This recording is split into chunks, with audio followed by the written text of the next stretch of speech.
សួស្តីបងប្អូនទាំងអស់គ្នាថ្ងៃនេះខ្ញុំមានព័ត៌មានបន្ទាន់មួយដែលដកស្រង់ចេញពីកាសែតរបស់សហរដ្ឋអាមេរិក Fox News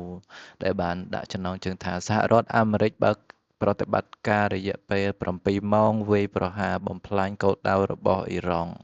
ដំបូងយើងសូមអឺស្ដាប់ការបកស្រាយរបស់លោករបស់អ្នកសារព័ត៌មាន Madeline Rivera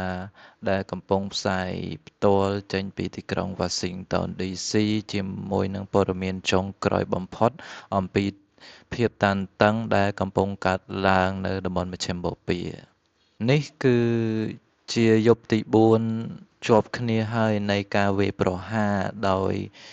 បញ្ជាការកណ្ដាលសហរដ្ឋអាមេរិក CENTCOM បានឲ្យដឹងថាយន្តហោះចម្បាំង drone និងនាវាចម្បាំងសហរដ្ឋអាមេរិកបានបាញ់គ្រាប់អាវុធដែលមានភាពជាក់លាក់ខ្ពស់សំដៅទៅលើទីតាំងមីស៊ីលនិងដ្រូនរបស់អ៊ីរ៉ង់សមត្ថភាពកងទ័ពជើងទឹកនិងប្រព័ន្ធការពារឆ្នេរសមុទ្រក្នុងប្រតិបត្តិការរយៈពេល7ម៉ោងដើម្បីបន្ថយសមត្ថភាពរបស់អ៊ីរ៉ង់ក្នុងការគំរាមកំហែងដល់ការដឹកជញ្ជូនពាណិជ្ជកម្មនិងក្រុមនាវិកស៊ីវិលទន្ទឹមនឹងនេះអ៊ីរ៉ង់បានឆ្លើយតបដោយការវាយប្រហារលើមូលដ្ឋានទ័ពរបស់សហរដ្ឋអាមេរិកនៅប្រទេសសូកដានី គុយវ៉េត បារ៉ែនការវាយប្រហារទាំងនេះបានកើតឡើងនៅថ្ងៃតែមួយដែលសហរដ្ឋអាមេរិកបានដាក់ការបិទផ្លូវសមុទ្រទៅលើកំពង់ផែទាំងអស់របស់អ៊ីរ៉ង់ប្រធានាធិបតីបានប្រាប់សារព័ត៌មានយ៉ាង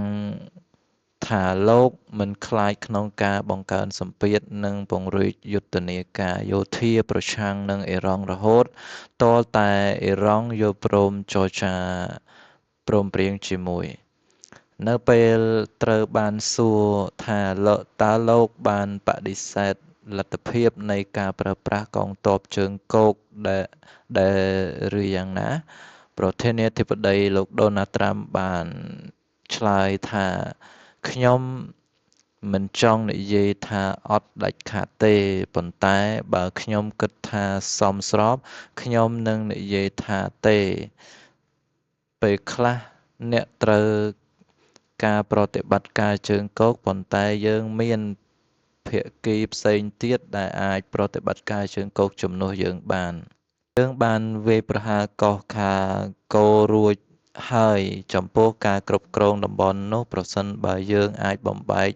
កងទ័ពរបស់ពួកគេឲ្យថយក្រោយបានគ្រប់គ្រាន់និងជ្រៅគ្រប់គ្រាន់យើងនឹងធ្វើវាសប្តាហ៍ក្រោយនឹងកាន់តែលំបាកសម្រាប់ពួកគេព្រោះសប្តាហ៍ក្រោយនឹងដល់វេនរោងចក្រថាមពលនិងសប្តាហ៍ក្រោយនឹងដល់វេនស្ពានយើងនឹងវាយបំផ្លាញរោងចក្រថាមពលទាំងអស់និងស្ពានទាំងអស់របស់ពួកគេលុះត្រាតែពួកគេចង្អុលភាពចរចាការរាយការណ៍ភ្លាមបានបន្ថែមពីបទសម្ភាសន៍របស់ប្រធានាធិបតីបានបើកកិច្ចប្រជុំជាបន្ទាន់នៅសិទ្ធវិមានជាមួយនឹងក្រុមសន្តិសុខជាតិជាន់ខ្ពស់របស់លោករួមមានអនុប្រធានាធិបតី JD Vance រដ្ឋមន្ត្រីការបរទេស Marco Rubio និងរដ្ឋមន្ត្រីការបរទេសលោក Pete Hegseth ប្រភពព័ត៌មានបានប្រាប់សារព័ត៌មានទាំងនេះថាកិច្ចប្រជុំបានផ្ដោតទៅលើផែនការថ្មីៗសម្រាប់ការវាយប្រហារយ៉ាងធ្ងន់ធ្ងរទៅលើគោលដៅយុទ្ធសាស្ត្រនៅក្នុងប្រទេសអ៊ីរ៉ង់ក្រៅពីការវាយប្រហារលើគោលដៅរបស់អ៊ីរ៉ង់នៅច្រកសមុទ្រ Hormuz គោលដៅមួយដែលប្រធានាធិបតីបាននិយាយថាសហរដ្ឋអាមេរិកកំពុងតាមដានការយ៉ាងដិតដល់នឹងគឺភ្នំ Gas ដែលជាទីតាំងនុយក្លេអ៊ែរដែលមានការការពារយ៉ាងរឹងមាំអ្នកជំនាញបាននិយាយថាទីតាំងដែលស្ថិតនៅជ្រៅពេកដែលគ្រាប់បែកប្រភេទ Bunker booster របស់សហរដ្ឋអាមេរិកមិនអាចវាយប្រហារទៅដល់បាន ប្រធានាធិបតីបានបញ្ជាក់ថានៅទីនោះមិនមានសកម្មភាពច្រើនទេ ប៉ុន្តែលោកក៏មិនបានបដិសេធលទ្ធភាពនៃការវាយប្រហារនៅតំបន់នោះដែរ ប្រសិនបើពួកគេរកឃើញសញ្ញាណាមួយដែលគួរឲ្យព្រួយបារម្ភ។